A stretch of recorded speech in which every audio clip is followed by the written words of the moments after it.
Thank you, Jonathan. So happy to be here Sunday at the Trans Am Speed Fest at WeatherTech Raceway, Laguna Seca. We've got so much Trans Am history, over 55 years of Trans Am history. We just saw some B sedans that could have been in the Trans Am series, but now we've got 30 cars that were in the Trans Am series from 1966 to 1972. Starting up here in the Peter Gregg Bud Moore, the school bus yellow Bud Moore Engineering race car. That's Jim Haig right there. Look for Jim Haig to be up front, but I got to add some drama to this. The front six, front seven in this group, usually they'll kind of switch positions like 5 or 6 times. It's always some of the best racing we'll have over the weekend. Jim, I know that you've got to keep your competitor Ken Epsman in your mirrors. How are you going to keep him behind you? Just go faster than he does. Nice. Now see, if all drivers kept it that simple, just go faster than he does. You know, you should put that in a book or something. So Jim Haig is up here. Ken Epsman, Roy Woods, Javelin. So Ken, I gotta, your buddy up there was roasting. I said, how are you gonna keep Ken Epsman in your mirrors? And he goes, I just gotta go faster than he does. So how are you gonna get by him? Well, I tell you, he's a good driver. He's tough to get by. He's fun to race with, race real clean, but we'll figure it out. We'll figure it out. Nice. So Ken Epsman driving this beautiful Roy Woods Javelin, red, white, and blue. Hildebrandt right here in the Gray Ghost, guys. One of the most famous cars out here. Pontiac Tempest, a car that probably should never have been made into a road race car, but now here he is. Won the race by like a fender yesterday. How does it feel to be out here with historic Trans Am? It's fantastic. It's a great group. Just want to go out and have some fun and get the car back on the trailer in one piece. Nice. See, now, if you know anything about vintage racing, the first victory of the weekend is to be able to pull the car back on the trailer under its own power. And that's the first goal of any driver out here with us, but also to keep people ahead and to keep people hitting that checkered flag earlier. Ken Adams right here in this beautiful Reventlow. I know I pointed it out yesterday, but look at this car. And look at this. This is something really cool. So with historic Trans Am, as we get a shot of Tommy Dreese coming by right here in that Vic Elford Chaparral Camaro. You know, it just wouldn't be Tommy Dreese if he didn't make a bunch of noise and come to grid late. Tommy Dreese, you had a great battle up here with the top 6. You're in the TA race today. You couldn't be in more opposite cars, but how are you going to take the checkered flag in this race? Hey, you know what? We're going to go out there, have some fun. I mean, you've got history right here. You got the Javelin, you've got the, you got the Mustang, and you've got the Chaparral Camaro that I'm driving. So fortunate to be in this thing and have some fun with them. And, you know, we'll see how it plays out at the end. Yeah, just having fun. Just much love to everybody out there. Thank you, SVRA. Nice. I love it. Tommy Dreese in such a historic car. Follow us on social media. We're going to post the Vic Elford win in 1970 with at Watkins Glen in this very car. And like I said, this very car, these cars were the actual cars set up exactly the way they were. And probably the biggest Trans Am fan in the world right here, Tony Perella. How's this feel to be on the grid with such fantastic cars? What's bizarre is I saw these cars when they ran at Watkins Glen in 1969. A lot of these cars were there. And to see this, and it's more than 50 years ago, is really special. And you know, to go full circle as a fan, that set the hook for me for racing, was Trans Am. And now to be, you know, the owner of Trans Am with this group back, it's a thrill. It's a big deal. So this was the start of your problem, huh? Yeah, I guess you could say it that way. I mean, I've been passionate about American muscle cars all my life and been a big Corvette guy, but this seeing this time capsule preserved and these drivers, it's all about the cars with them. It's not about them. This group is really special in that they know that they don't want these cars in the museum. They want them to be shown as they were, raced as they were, and these guys really do a good job, so it's nice. Cool. I love it. David Penterick, come over here. We're talking to you. Put a mask on. current Trans Am driver David Penterick. It's got to be so cool to see your competitor Tommy Dreese in one of these cars, but just to see the history of your sport laid out in such a way. You know, I just thinking to myself as I was taking videos for my own personal use. You know, it's hard not to be an enthusiast of both series, in modern Trans Am, but even the historic Trans Am. And as a guy that grew up, you know, I was born in '62. I was 10 years old back, and to see these cars, it gives you goosebumps. This is history, and I'm just grateful that SVRA puts it together, and it's a great show. You can't miss it. Why don't you join us in the announcer's booth and announce this race with me and Jonathan as a Trans Am driver? You want to do that? Yeah, third floor right there. Come join us. We might have David Penterick in the booth. It's all happening live right now. Now check out Parnelli Jones right here. This beautiful Bud Moore car. Bill, I believe this was the 1960. What you tell us? This car won the championship, Trans Am championship in 1970, driven by Parnelli Jones. He raced all the races except the last two in this car, but he used it to qualify in every race because it was the fastest Bud Moore car they had at the time. So championship 70 car, Parnelli Jones championship car, really doesn't get any better. Nice. And so I want to point out something with Bill Ockerland because he's one of the organizers of this historic Trans Am. This car was just newly restored back to exactly how it raced. Bill and I had Parnelli Jones in his other car like this, and Parnelli Jones sat inside it, hadn't been in it in years, and said it was like a time machine, like a glove, set up exactly. The only thing he said, I remember right when he looked at it, he said you had the wrong tires on because he was a Firestone guy, right? And now Bill's got the Goodyears on. But other than that, he's like, it's exactly as it was. And that's the rules of this is the cars had to have raced in the Trans Am series from 66 to 72. They have to be set up exactly like they were. Same brakes, same engine, all the same setup. The only thing we allow is helmets and some safety things for the drivers. But if you look inside, Tony, if we can get some shots over here. Bill, do you mind if I open up your passenger door? Is it clipped? Remind me to put that pin back in. Oh, well, I might not be able to. But can you get shots of that, Tony? I did put your pin back, Bill, so don't worry about that. And look at his gauges there. Everything is just as it was. And we can look at pictures and we can look at film from these cars back in that era, and it will look just like it does now, just not in high definition video that we're getting down here with green light. So unbelievable. And then Tony, if you don't mind, I'm huffing you all around, but we're going to try to make it down to Tom McIntyre in the beautiful 68 championship winning car. But remember, look at all these beautiful cars as we walk down this grid. Unbelievable stuff. Forrest is giving me the thumbs up. Biddle, I'm loving it. So we just saw him out with us.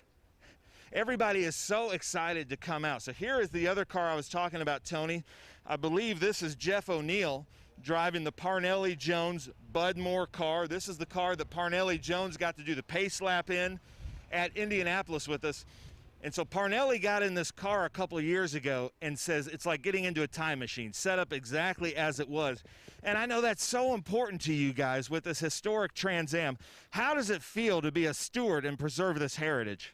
Well, it is amazing. I mean, you get in these cars, it gives you goosebumps because, you know, you knew these legendary drivers who've driven these cars. So we are simply caretakers trying to help preserve the car and then show the spectators how they really drove them in the day. So it's really just, it's such a historic privilege to be a part of the whole HTA group, for that matter.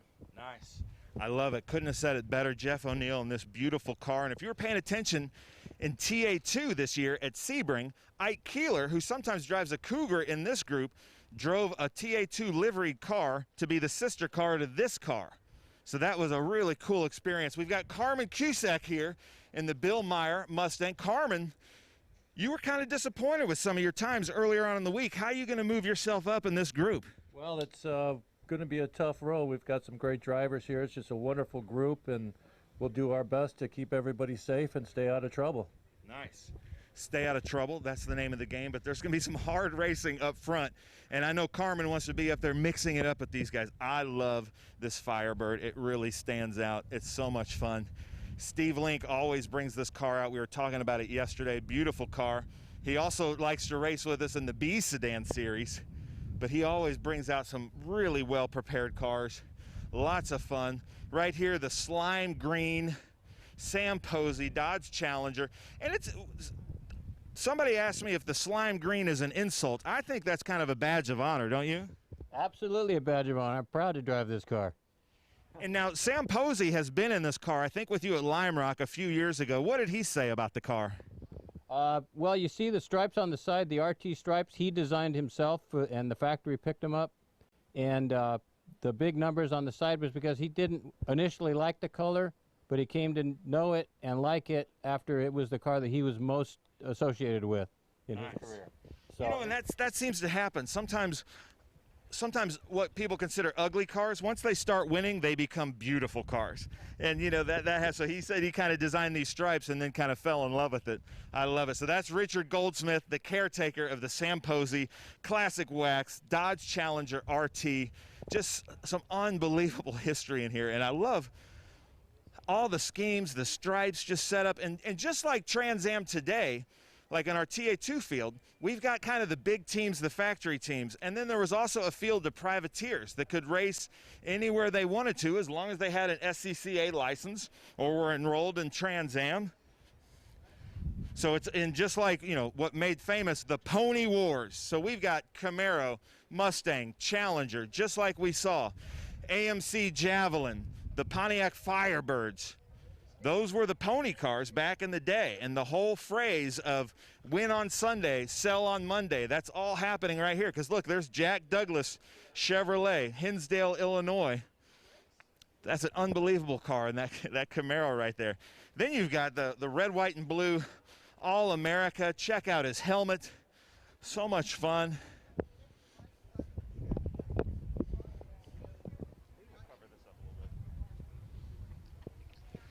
That's the, oh, it's fine, yeah.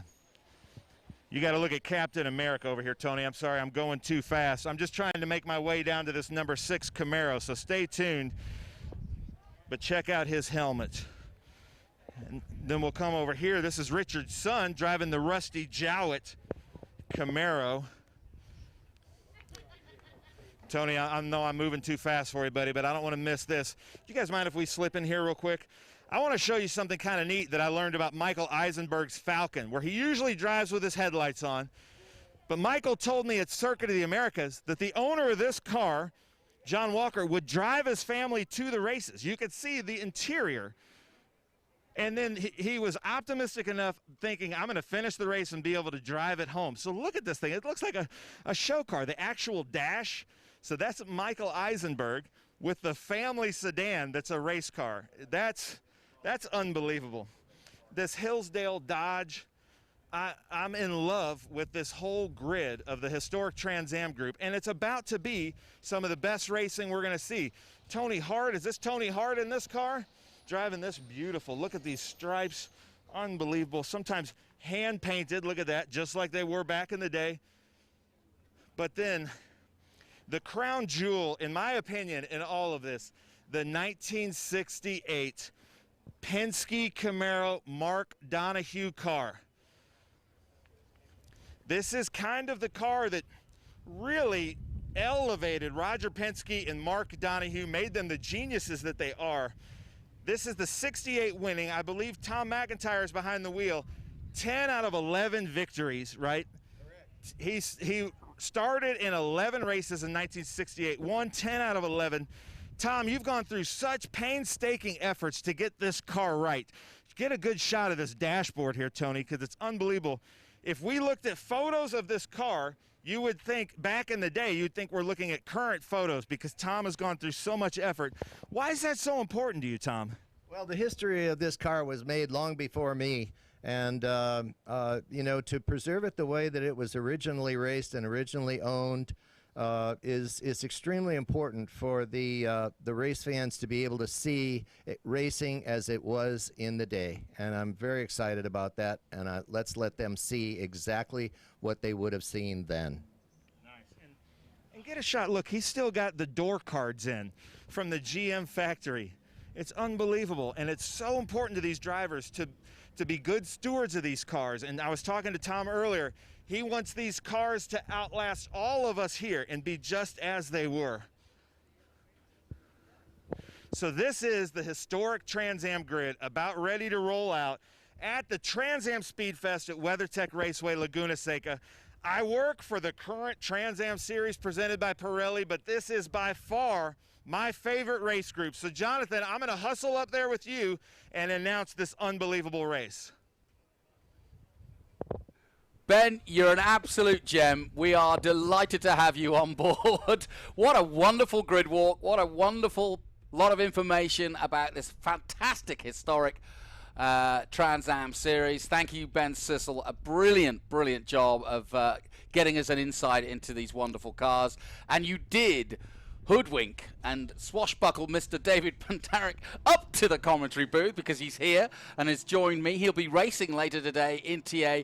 But as you said, let's just reiterate how special this grid is for you personally. Hey, thanks for having me, Jonathan, and thanks for Ben for the invitation. I was walking through when Ben was interviewing and do the grid walk, and it just, you can't help but be an enthusiast and be enthusiastic about that grid. You know, anybody that likes cars loves Trans Am, and you walk through and see those cars and in all their glory. And quite honestly, we're lucky that we have the ability to enjoy these cars appropriately. It's a working museum, and I got to thank SVRA and Tony Pirello and his group for making it happen for all of us. Well, it's not just giving you goosebumps, because this will interest you. There are 27 different countries tuning in as we speak. So you are talking to the converted today. Preaching to the choir. Yes, you are. I love that. Tell us a little bit about yourself and what you've been up to. You've been racing that Cadillac for a while, for the last few years, and you're up on the grid again. You'll be out in action. How's the track, first and foremost? Is it running well? Well, first, I love this track. You know, I'm a Midwest guy, so going out to California is a little bit of a culture shock. But this is just a spectacular area and even a better racetrack. But I want to correct you, though. We're in a Mustang.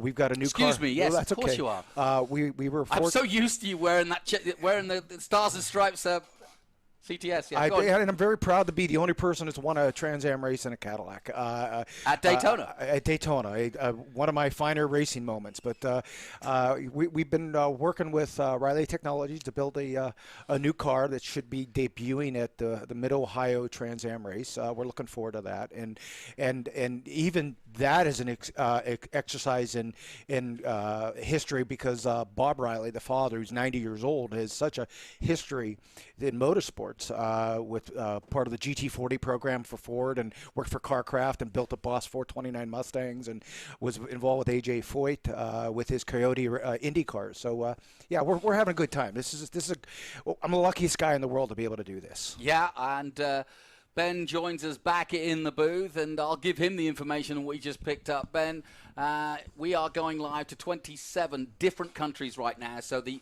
fandom of these HTAs is alive and well. The passion is worldwide, not just here in America.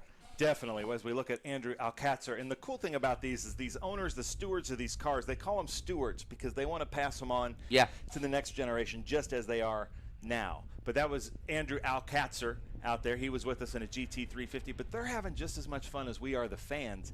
This is by far our fan favorite group. But I got to brag on my buddy Pantarik here, because I was following along when he won the SCCA National Championship at Indianapolis. That had to feel pretty special as well. Well, you know, it's just one of those goosebump moments in life. And I could tell you a story. I got out of that car, and Sports Car Magazine captured my outstretched arm as I celebrated the victory. And a little backstory of it, I actually was falling backwards because I wasn't balanced quite right. But when I won at Daytona in 18, I reprised that a moment, and Tony Pirello came up and he goes, you know, I've never seen anybody as excited to win a race. And I go, Tony, you know, here's the thing. It's a lot of work to do this, and you want to celebrate, but it's also not doing it would be disrespectful to the people that you raced against and beat, the people who put it on, and the people that are watching it. This is a big deal. And your crew. They're so excited for you. There's tears in their eyes when you guys win. Yeah, my crew chief, who I've been working with since 2003, his uncle came down, and it was the first time he saw his nephew at what he does. And so, you know, we win that first pro race, and he was crying, and memorialized a lot of it in pictures. And one of the guys that is a gopher for us in the Florida races. His dad was the videographer for the Miami Dolphins, and he took pictures too. And he was so grateful that his son got a chance to put up the #1 finger in the Winter Circle Daytona. It's you don't do this just for yourself. You do it for the people involved. And look at this field. It looks like we have 28 historic Trans Am cars. Like I said on the grid, they had to have raced. They have to have provenance. The VIN number has to match the logbooks. They had to have raced in the Trans Am series from 66 to 72. And the Trans Am series, like all race series, has these ebbs and flows. So there's 3 or 4 heydays of the Trans Am series that I would consider in its history of over 55 years. And I really feel like we're on the next wave of the next big wave of Trans Am with our great TA races that you're involved with, and then the TA2 field growing so much, the West Coast series, the National series. But as somebody that races in Trans Am, do you love looking at the heritage like this still celebrated? Well, yes, very much so. The short answer, very much so. The long answer is I'm very, very appreciative of the people and the efforts that came before me, whether it be in my profession, my family, or now the hobby and sport that I love. And we were here in 2018, and we had all these cars out on the front straight for a big picture. And again, goosebumps and tears to be part of that. It's an honor to be part of this series. Yeah, it's a lot of fun. And these drivers here, they want me to celebrate the history. They've asked several times, hey, do you mind saying instead of my name driving this, Ken Epsman in that beautiful Javelin there, he says, don't worry about me. Call it the Roy Woods Javelin driven by Ken Epsman. Yeah. But if you don't have to mention me, don't worry about it. But I want to mention these guys and women because they're putting so much effort. You know how much effort, how much work, discipline, and resources it takes to race. But then to go out of your way and actually make the cars perform a little bit slower because they're having to set up as they were back then. Technology's changed with some of the safety features, roller rockers, things like that. But these cars, terrible brakes, way too much horsepower, not the roll cages you'd really want in race cars, and they're out there racing them just as they were so that we get a little glimpse of a time machine. I feel like these are gladiators in the motorsports world. That's a fair point. Very point. Good point. So, what a wonderful sound, guys. Let's put you guys on the spot. Penteric, which one would you like to race? Which one of these cars? That blue Firebird out there, that blue Firebird Trans Am. My first race car was a dragster. I was an NHRA Superstock K, and it was a '75 Formula Firebird blue.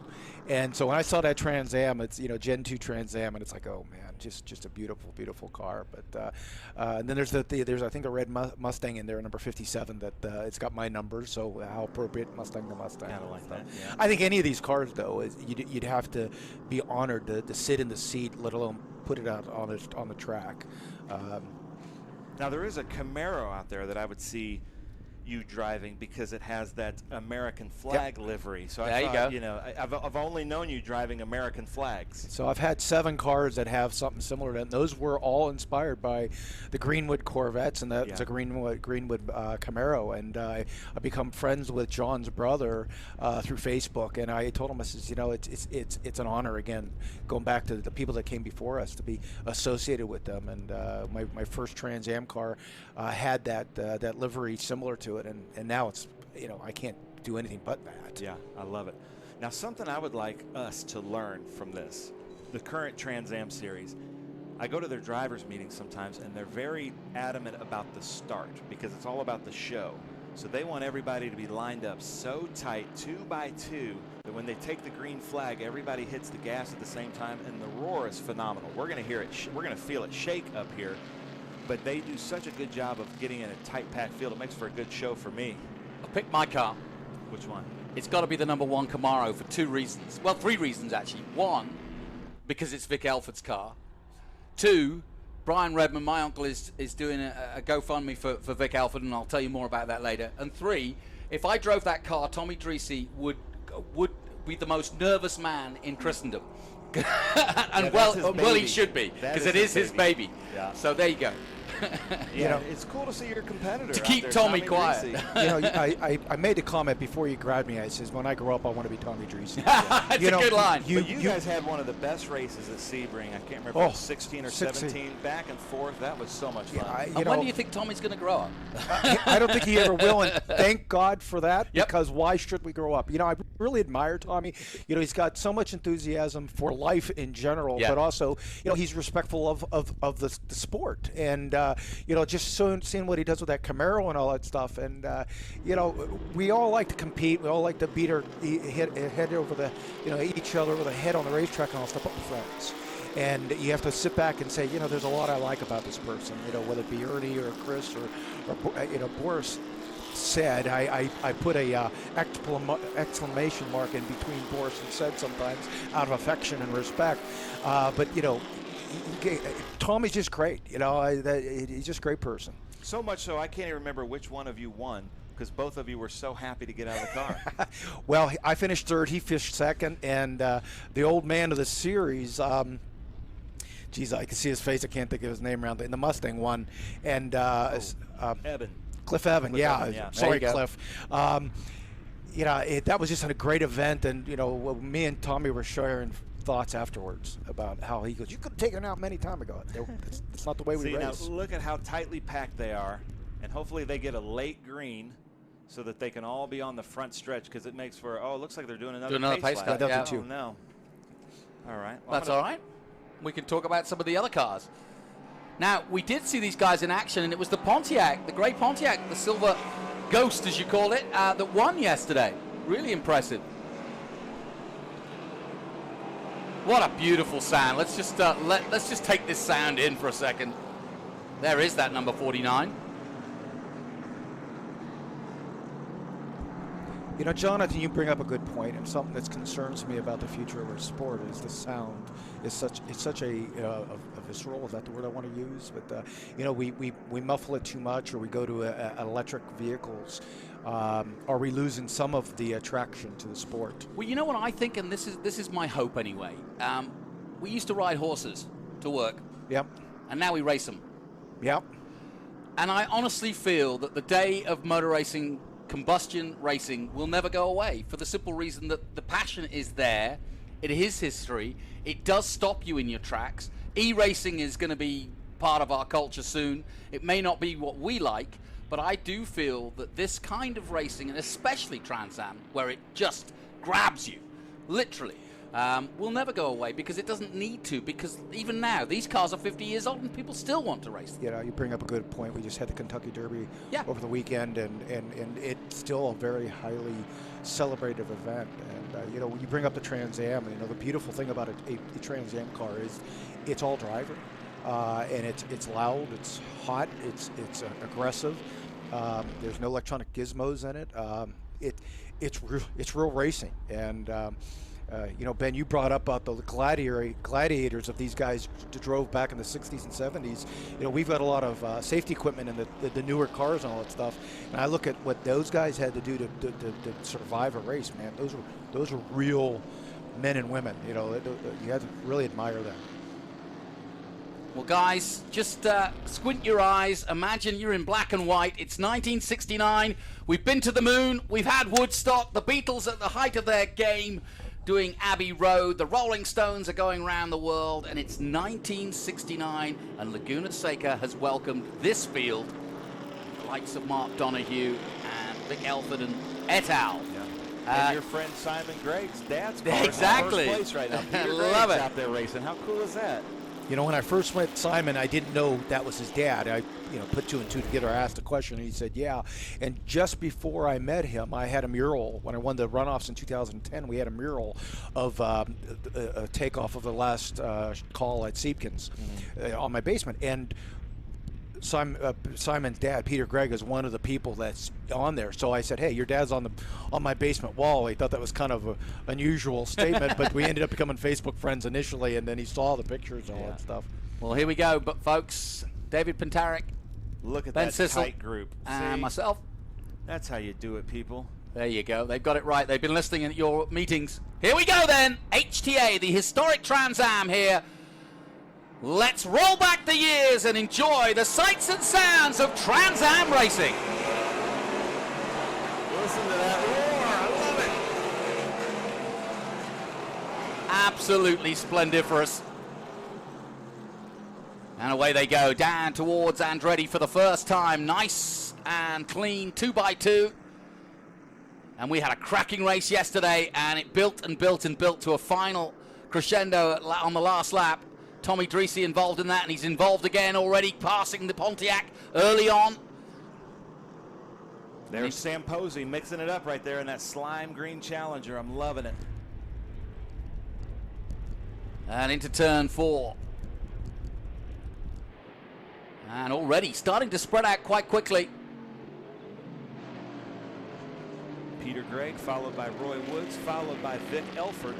Can't get any better than that in a field at WeatherTech Raceway Laguna Seca. Look at these cars. They're drifting out on bias ply tires. So much fun to watch. They're just so much to handle because these cars, you know, like I said, they're running on no later than 72 technologies. So the brake pads are just screaming. This is Look at Tommy go. Yeah, Tommy up to second place already as they head up the hill for the corkscrew for the first time. I've got a feeling Tommy wants to win this. I said to him, will you try to get on the podium? Because this is my pride and joy. I own this car. He said, it's not like my TA car, or I can throw it around and Burton Racing will give me the bill. This is my car. I don't want to hurt it. That's beautiful. That second Mustang Boss 302 is the Parnelli Jones. Oh, and he's going for it. Car. Yeah, look at this. And into the lead goes the number 1 Camaro. And Vic Elford. He said he was going to do it for Vic, and I think he is. How's that feel, Penteric? See your compatriot out there taking the lead in HTA. I'm pulling for him. I'll gladly let him win this race if he finished dead last in our next one. Well, wonderful racing, and back it comes at Andretti. Haig on the inside of the Camaro and takes back the lead at Andretti. So Tommy Dreese racing against Simon Gregg's dad. That's kind of neat to see. This is beautiful. Ford versus Chevy. The pony car wars kind of started right here in the Trans Am Series in '66. And it is alive and well in the Trans Am Series in 2021. Yeah, and I got a close look at that Camaro of Tommy Dreese's, and a look inside it, and also to hear it as well as it breathed into life, and it sounds so awesome, absolutely glorious. Who looks at a Pontiac Tempest and says, you know what, I think I'm That's gonna a race car. race that car. And it makes it the gray ghost. You know, it's just Herb so Adams. cool. Yeah, exactly. Well, we had, like I said, we had a cracking race yesterday, and I think we're on for another one today. Not a long race, still just 13 minutes to go as they come up the Rahal Straight. Look at that shot, folks. From the drone. What a wonderful vision of Look at the Pontiac. Laguna Seca. And yeah, here looking it comes. inside. Tight as you like. And very, very good racing. Beautiful car As we there. go back with the number 2, Ken Epsman in the AMC Javelin. And Tommy was giving me the story about how effectively Penske moved to AMC Javelin in 1969 and was hoping that the Camaros wouldn't get up to pace with Jim Hall, but they did. And it turned out to be a really good racing season. But such was the competitiveness of both the AMC Javelins and the Camaros and the Pontiac, as you mentioned. So it's Chevrolet, Ford, Pontiac, Ford, AMC, Ford. And this, I don't know the driver, and I really should, but the driver of that car, owner originally, was, I think, the first, if not one of the first African-Americans in the Trans Am Series, and he wrote songs like I'll Be There for the Jackson 5. How cool is that? And now that is cool. This owner's out there racing that Shelby out there with the black hood. Very cool. And running up front with the fast ones. You know what? What I notice about these guys is those cars are sliding around. They are Yes, not. they are. They are not parade laps out there. No. And here comes Tommy again. Yeah. Into the left-hander and into the lead again. But here comes the Pontiac as well. We've got a cracking race on our hands. Yeah, there goes Parnelli Jones by Roy Woods. That's Bill Ockerland over Ken Epsman. This is some great racing. I love the lines of that Javelin. I'm looking for a David Penteric livery to match that someday. So 12 minutes to go here at WeatherTech Raceway Laguna Seca as we roll back the years for these classic, historic Trans Am cars. An absolute sight and sound that is just irreplaceable. You can have your museums and you can have your art galleries and your books, but we do it for real, and we don't just roll back the years, we actually go racing. And I wish you guys could see us right now. We're sitting here with a national champion, longtime Trans Am racer, the smile on his face as he's watching it. And I think I saw him reach for the brake pedal once too, but he's just having a blast up here with us. Well, again, it's an honor. It's fun, yes, but it's more of an honor to be part of this show and to put my name in the record books. Yep. So that's James Biddle. James won the race with us at Sonoma just last weekend in the Sunday race. He had some transmission problems, and he's back here again, passing the Roy Woods Javelin, driven by Ken Epsman. Craig Conley in that number 25. I hope you can see that car in real life, not on TV. The green is like a green that I've never seen. Yeah, it's really pretty. It's very pretty, and you're right, it's a distinctive but very unusual green. And I really like the lines on that era, that Boss 302 with that stripe coming down. It's just so pretty.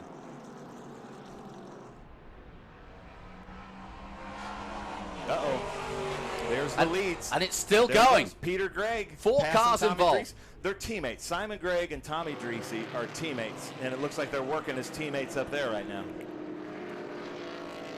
Yeah, they said they were looking forward to this, and they are enjoying the heck out of it, for sure. There's Carmen Cusack in that blue coupe.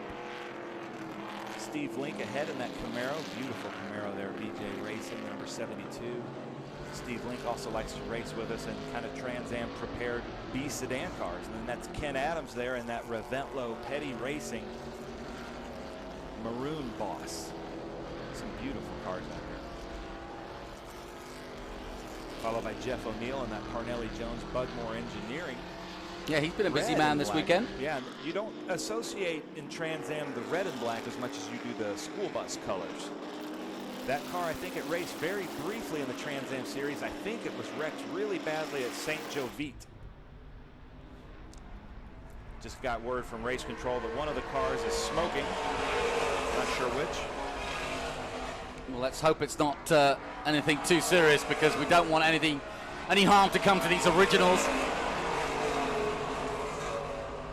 And crossing the line again to complete another lap, Jim Haig leading the way from Tommy Dreese. John Hildebrand in 4th position.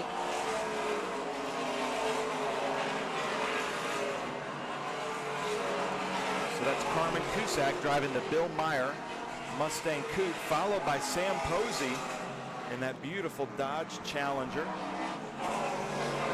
Joe Stevens had a tribute TA2 car to that he raced with us, running the number 11 in that livery at Sebring a couple years ago. That was a beautiful car. It's neat to see the modern Trans Am series pay tributes to some of the heritage of Trans Am. 2 weekends ago, Scott Borchetta's NASCAR car ran the Dan Gurney livery from the Trans Am series. I thought that was really neat with Jade Buford at Yeah, that would be cool. yeah. I bet Buford enjoyed that too. Oh, yeah. Yeah, I like that. Is that a Firebird or Trans Am, David? It's a Trans Am. Trans Am? That's a beautiful car. If I remember correctly, Pontiac they didn't have a small motor. The smallest motor they had in the Firebirds was a 350, which is a 305 was the 5-liter limit. So they had to do some finagling to get a 303, I think it was. Yeah, that's right. And a lot of people don't know this. When I tell them that I'm going to a Trans Am race, they think like the Pontiac. And I'm like, no. Pontiac paid royalties to the Trans Am series back in the day to be able to name their car the Pontiac Trans Am. Was it $25 a car? I think so, yeah. Really? Yeah. Yeah. So they had to pay the SCCA to name their car after the race series. That I didn't know. I think that was one of the largest line items on SCCA's balance sheet. I'll bet. Yeah, it was big. I have the same struggle when I tell people I'm in the Trans Am series. They go, you drive a Firebird. I go, no. And look at this battle up front. 4 cars, as it should be. So much fun to watch. And Dreese and Haig are just swapping places lap by lap. And as you say, a 4-car battle. 7 minutes to go. We've got at least 2 more laps of great racing here. Dreese now second, having led early on.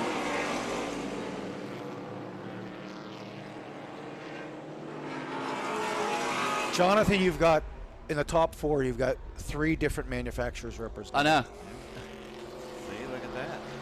I love it. And it's not uncommon to see that in the current Trans Am series, No. which I love. No, but if you think about it also, you've got the beginning of this series in the Pontiac and the second place Mustang, the third place Mustang, and then you've got the tail end of the later part of it with the Camaro and the orange Mustang. Yeah. That's the older of them. Yeah. And this weekend, we're at the Trans Am Speed Fest at WeatherTech Raceway, Laguna Seca, a celebration of everything Trans Am. We have the modern Trans Am series, the big boys. Coming the up. TA cars are coming up later on this afternoon. 850 horsepower plus horsepower behemoths. But then we have the very early stages of Trans Am that you're watching here, but then we also have the 70s B sedans. We've got Wally Dallenbach Jr.'s championship-winning Trans Am car here racing with us this weekend. So it's just Trans Am history all over the paddock. That's James Biddle coming up over that turn 11. Look at that. Good racing. Look at this, side by side. Boss 302s. That should be Bill Aukerland there. There's Steve Link coming around in that Camaro. Look at this side by side, ladies and gentlemen. Jeff O'Neill and Ken Adams. Jeff O'Neill in that Parnelli Jones Bud Moore car. And then there's Richard Goldsmith and the Sam Posey flying green car. This is a beautiful sight right here. So everybody coming across the line one more time. 5 minutes to go now. There's your car, David Penterick. That Camaro right there with the USA livery. That's what I see you in. And then that Hillsdale Dodge, that Mopar back there. Look at how big. It almost looks like a gasser drag racer. The front end is up so high. Beautiful. That's the Rusty Jowett red Camaro there. And notice the number is the Chevrolet bow tie on this white Camaro. See that 67? And see, it's the bow tie. It's in the bow tie. I've always liked that. Oh, yeah, good point. That's Jerry Clark in that Chevrolet Camaro. And here they come over the hill. Dreesy's got the lead again. Yeah, he does. Dreesy over the Peter Gray car, driven by Jim Haig. And then Ken Epsman follows this trail of the top 5. Man, the top 5 are really going at it at this historic Trans Am race. What are you seeing, Penterick? Tell us from a driver. What are you seeing? What does Tommy need to do to win this race? Well, I think he just got to keep his pace now. Tommy's an exceptional driver. No disrespect to the other ones. I don't know their backgrounds, but we know Tommy can drive. I do notice that Javelin's come back. He was falling back a while, and he's gotten really strong. The guys' lines are good, and like I say, we're seeing them slide around. These are not parade laps. These guys are going at it. Yeah, they really are. And I'll tell you, I posted a video of in-car from that Roy Woods Javelin there, and Ken Epsman, the driver, he's got his arm up on the window, and he's driving with one hand like he's going to the grocery store. He's so relaxed behind the car, and it's almost like a lesson in how to drive a big car smoothly with the LL sign out. So they're on their last lap, and right now, all right, here we your go. buddy Tommy Dreesy has the lead, but barely. Come on, Tommy, get it. Well, look at that Mustang come. Here he comes. Haig looking for an inside move at the left-hander. Oh, look at this. Oh, great move, and Dreesy has to give in. Good stuff. But I'm loving it. Tommy's coming right back. Here he comes. Here comes the This is amazing. Oh, Tommy. Dreesy takes the lead. Can he keep his momentum through this turn? This is important. Jim Haig is a really talented driver in that yellow car. He's going to be really tough. Side by side up towards the corkscrew. Haig gets the lead again. Dreesy slots into second. Down the corkscrew they come for the last time. Mark, good job. Oh. And I think Dreesy may just give it in, but you never know. Oh, no, you never know in HTA. Some of the closest finishes we've captured are in this group here, and it's so much fun to watch. My heart rate is a little high right now, gentlemen. Into 10 they come, the last but one turn. If Tommy's going to do it, he's going to have to dive bomb, and he's doing just that.